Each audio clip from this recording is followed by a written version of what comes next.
Joining us right now is Texas Congressman, House Budget Committee and Oversight and Reform Committee member Chip Roy. Congressman, it's good to see you this morning. Thanks so much for joining us. Maria, good morning. Thanks for having me on. How does this fight with China play out in your view? Well, I got to tell you, Texas is leading the world, leading the nation in economic growth. 1,000 people a day moving to Texas. Texans love free trade. Texans love having a strong economy. They know how important the free flow of goods and services is. But I'll also tell you this. Texans don't like to be bullied. They don't like to have countries like China dumping stealing intellectual property, and they support the president. They support President Trump punching China back in the nose. I just spent 2 weeks running around the district, and not one person brought up a concern about what was happening with tariffs. What they brought up was the high cost of health care, $22 trillion of debt, and 100,000 people flowing across our southern border while Democrats do nothing. Yeah, well, I think all of the above is really important. I'm going to get to the border in a second, but in terms of the Chinese tariffs, maybe they're not recognizing it yet, Dagan, because they haven't seen an impact to the economy yet, but that's probably coming.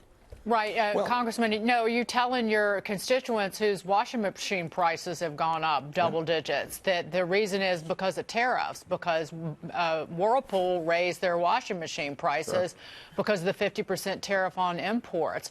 But my point being that this is a very small amount of goods that have been hit with tariffs so far. But if you're talking about $500 billion plus of goods coming in from China, people will feel it. They might not make the connection, but if the economy suffers, they surely will and vote accordingly.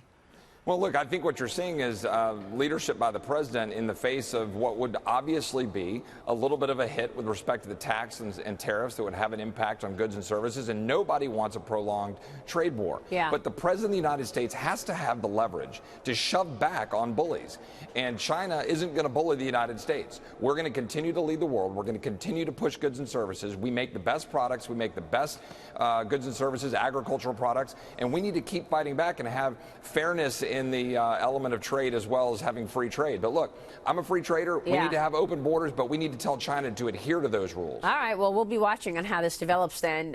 Just about 2 weeks ago, I went to Texas, to the border. Thank you. Went to El Paso, and what I saw was just stunning. Yeah. There is a crisis at the southern border. New numbers this week from the U.S. Customs and Border Patrol shows that more than 109,000 migrants were detained at the southern border last month. This is the second consecutive month that border arrests exceeded 100,000.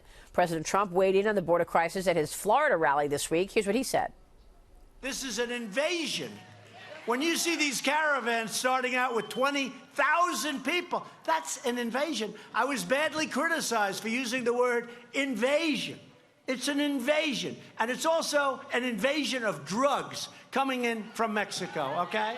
They have drug dens and drug labs and factories right along the border. They make the crap right there, and they send it over our border where we don't have walls.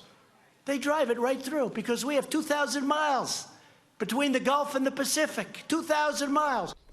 Congressman, what was really stunning to me was all of the children that I witnessed. And the children were, in some cases it was fake families because there's this whole renting of children thing going on in El Salvador and Honduras and Guatemala. People renting their kids so that people can look like families coming over the border, and then they send the kids back and they do it all over again. But isn't it up to you and your colleagues in Congress to make a change to some of the loopholes that is really enabling all of this? Well, Maria, first of all, thank you for going to the border and taking the time to do that. Too many people, particularly who are reporting on business, too often the Chamber of Commerce crowd in New York is more interested in the cheap labor than sovereignty and securing our border. So thank you for seeing that, seeing what's happening. 136 pounds of dangerous fentanyl has come across our border this fiscal year alone.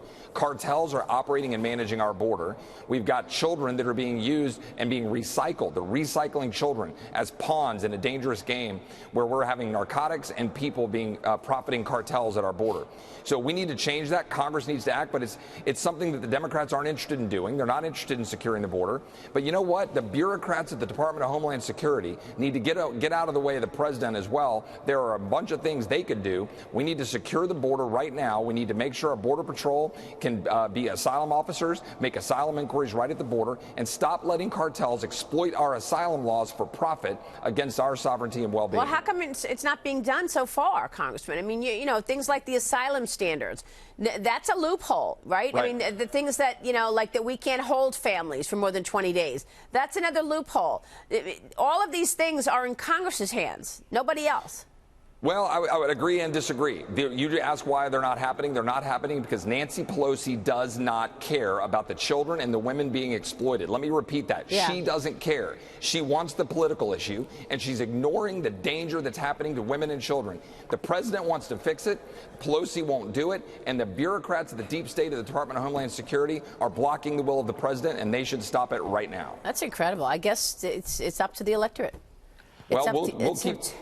The people will keep standing up and demanding border security, and they're not going to allow MS-13 and cartels to invade their communities. And the president's right to raise this issue, and Democrats need to get out of the way, and so do the bureaucrats. It's a serious issue. I agree with you. I want to say this, though. It makes all of those Democrats who were screaming to the high heavens and wringing their hands about the separation of families at the border by this administration last year, it really does show you they don't care about the mothers and the children who are coming over the border, because they won't do anything to help with this, what is clearly a humanitarian crisis and a burden on all those border communities and states. Yeah, and how come we don't hear anything about DACA anymore? Because they want to save it so that it's a political issue going into 2020. It's absurd. No question about it. And everybody in this country should be upset by this. Get something done already. Congressman, it's good to see you. Thank you so much. You too. Thank you. Chip Roy joining us there from Texas.